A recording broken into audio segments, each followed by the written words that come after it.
destruction of the original Christian community in Jerusalem allowed Paul's understanding to overshadow that of the original followers of Jesus. The diversity of understanding that marked the inception of Christianity did not diminish in its early years. There has always been a great deal of variety in relation to the doctrine of the Incarnation. From a theological point of view, there were many possible factors contributing to the development of the doctrine of God incarnate. The influence of pagan belief undoubtedly played a part, as did the natural human tendency to exalt the founder of any religion. We also see that there are highly qualified Christian scholars who reject the concept outright, and offer very convincing arguments for doing so. 90. Development of the Christian Doctrine. Chapter 5. Jesus as the Son. For as many as are led by the Spirit of God, they are the sons of God. Romans 8:14. King James Version. We have examined the Christian doctrine of Jesus as God incarnate, which is held by the majority of Christians, though not all. Now we will turn our attention to the doctrine of Jesus as the Son. Jesus has been called the Son of Man, the Son of Mary, and the Son of David, and most usually the Son of God. Most Christians hold the belief that Jesus was indeed the Son of God. What that means to them varies from denomination to denomination and individual to individual. They also accept him as the Son of Man, the Son of Mary and the Son of David.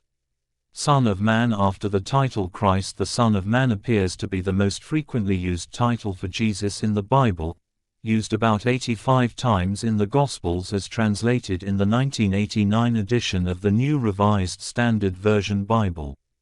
Throughout the Gospels, Jesus almost always refers to himself as the Son of Man.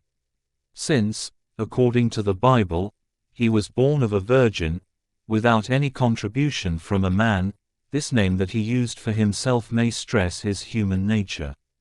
Perhaps it emphasizes the fact that he was of human descent, not a descendant of God. Otherwise the term son of woman would have been much more appropriate to describe his human ancestor. Vincent Taylor points out that in Jewish scripture and tradition the term Son of Man was used as a synonym for man. The names of Jesus, St. Martin's Press, 1953, pp. 325, 330. 91-92. Development of the Christian doctrine. The Psalms illustrate this.